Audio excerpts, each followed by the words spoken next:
This is the current state of my house.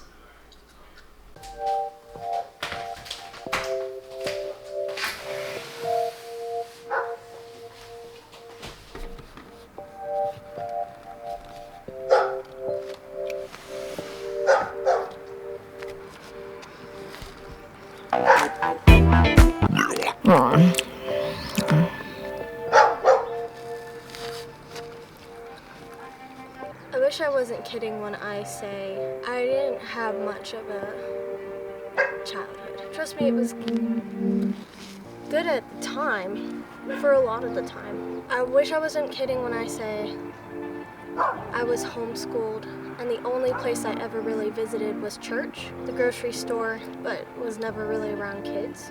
I was around kids in church. I wish I wasn't kidding when I say I've never been trick-or-treating before. And I've always wanted to go.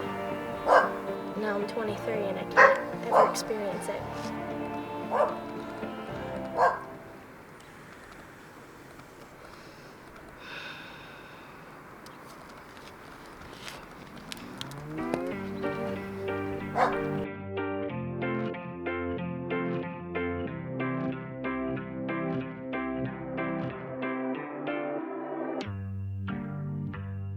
They're never gonna understand. I truly feel that.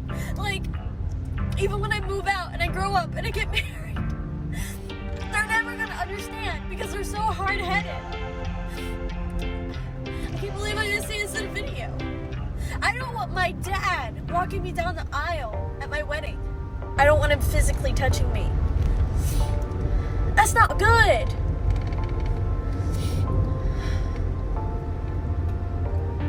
That's not good.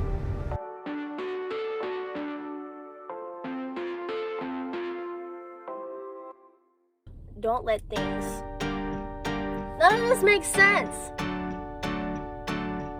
Anxiety is real. And to get better with your anxiety, you can't let... Now don't take this wrong.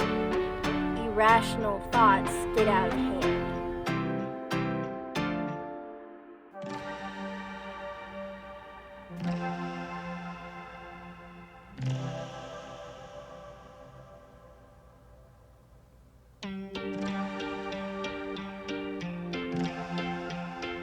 Started out so small. We drank and then we talked. She got to know me, I got to know her, and suddenly it's war. Then peace, so on and off. It's getting to me, I'm getting too hurt. Here's what I've been thinking. Here's what I would do. When two people are sinking, you should get them out the pool. Here's what I've been thinking. I don't know what else to do, so I'm forever calling the truth. She's a roller coaster ride going up, down. I'm forced to feel feelings that I can't fight. Not 20 anymore, gotta realize that I'm too old for puppy love. Heart is getting weaker by the years now.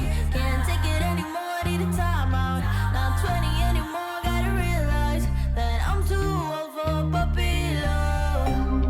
Yeah, yeah, yeah. Ooh, yeah, yeah, yeah. Ooh,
years now.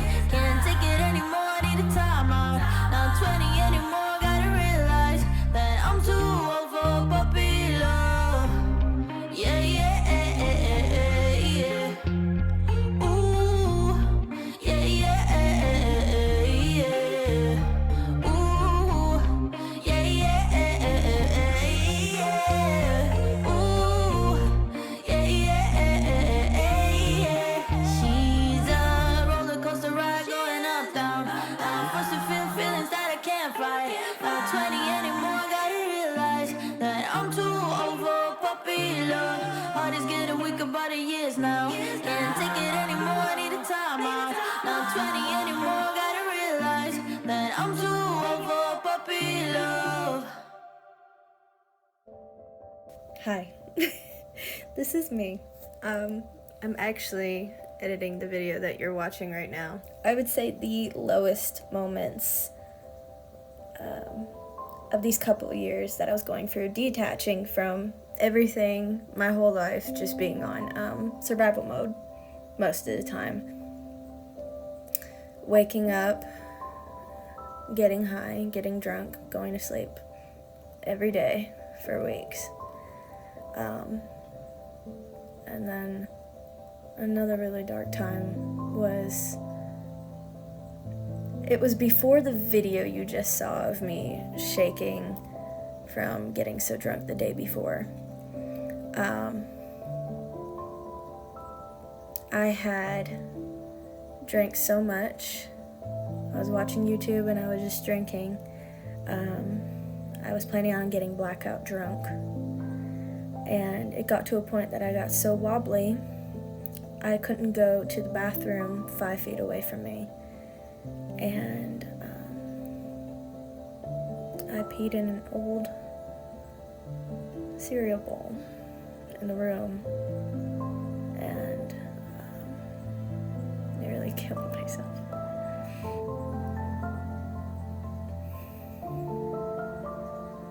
And now life has gotten so much better.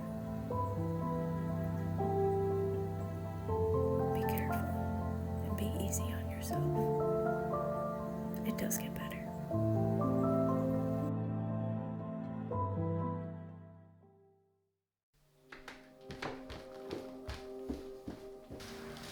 We can also have issues with codependency, difficulty with dissociation and with decision making, which we're going to talk about later. And then also a vulnerability to further victimization, which I think is so incredibly fucking critical to talk about, because oftentimes this is... Hey, I don't even know how to define religious trauma. I was born and raised in a Southern Baptist household. Not just that, I was homeschooled. Pretty much only went to church. Because I was raised in such an intense atmosphere, and I'll explain intense in a minute, but I would go out in public and study everybody's facial expressions, study the inflections in their voice, study how they reacted to what I said, study how they talked to other people, studied every single thing about every person that I ever saw, so I could be normal. Any single awakening moment that I was out of the house. Homeschool can be a really good thing for people. It can. Look at Billie Eilish. At a young age, I figured out, I had anxiety, and I asked for help again and again. They asked me if I wanted to be put in a psych ward. And they said, just pray to God and it'll all go away. Just pray to God and He'll take care of it.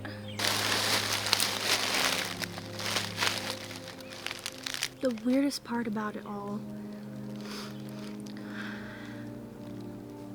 is that you can't have another opinion, It's like a cult.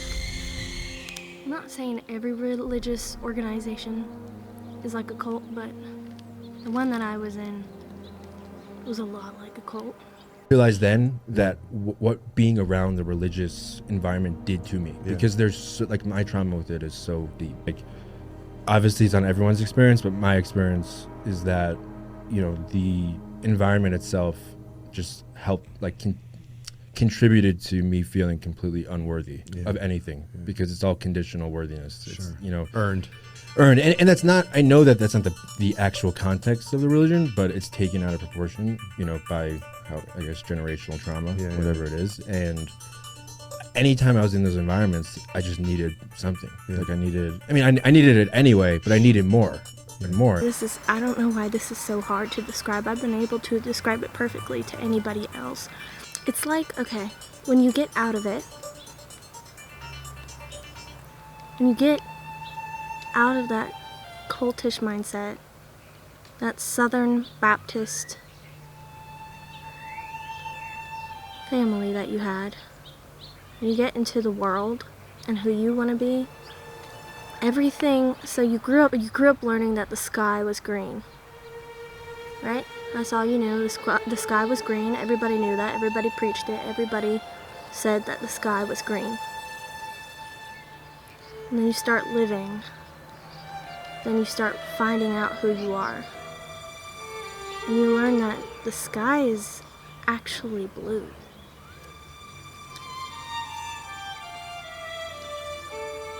It's blue. And everybody was lying to you. Does that make any sense?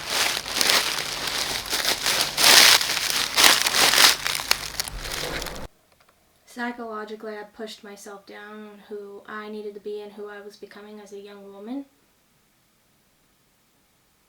Because it was sinful in God's eyes, and you shouldn't live in the world. And really, shoving down those anxieties temporarily, making them feel better with prayer, shoving them down, which caused in my 20s to have violent panic attacks, self-mutilation, and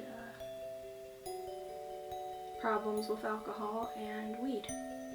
I think one of the things that I remember the most was a couple years ago.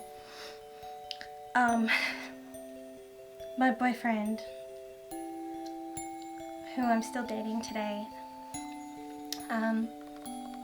he began telling me all these things weren't normal.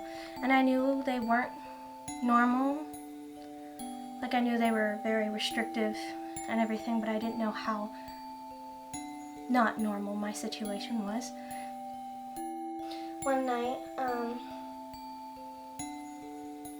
I was hungry. I was just in the house, and I was so sick and tired of not being able to go past like 8 or something. And I wanted to go to the McDonald's. That was 5 minutes down the road from where I lived. I asked my mom if I could at 21 years old, which, by the way, is not normal, that you have to ask your parent to go out in your 20s like that. I asked them, or her, or whatever, if I could go out and get some McDonald's because I was hungry. I wasn't just hungry, I was bored. Bored as fuck. I'm in the house all the time. At this point I was in college and everything, third year, yeah. And she told me no. I was so sick and tired because she had been tracking me on my phone for as long as I could remember, tracking me on my dates, tracking on everything, where I went. If I took a certain road in the morning that she didn't particularly like and I was fine with, which was a busy road, I would get yelled at when I got home. And then I told my dad. My dad had no idea that she had been tracking me on my phone, any of us. He said, you can take it off, the maps, the tracking, off your phone. You can go to McDonald's. 9 o'clock at night, The first feeling of freedom I ever felt at 21 years old was driving 5 minutes to McDonald's, windows down. I had picked my face so much because I was so anxious that night. Had the windows down, no bra on, my favorite sweatshirt. Just going to McDonald's to get some chicken nuggets. And I felt free. And that may sound like the smallest thing ever, and it really is. Literally, that was one of the first tastes of freedom I ever had. And I remember going out to my car to go to McDonald's. My mom was in the garage, that's where she goes to have private conversations with her best friend on the phone.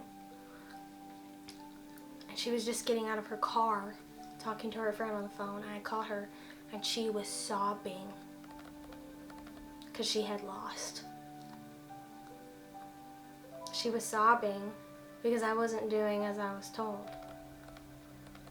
And she looked at me, I looked at her, and she started screaming. She was like, ah! like sobbing. And I just went to my car and I drove off and I went to go get McDonald's. Oh my God.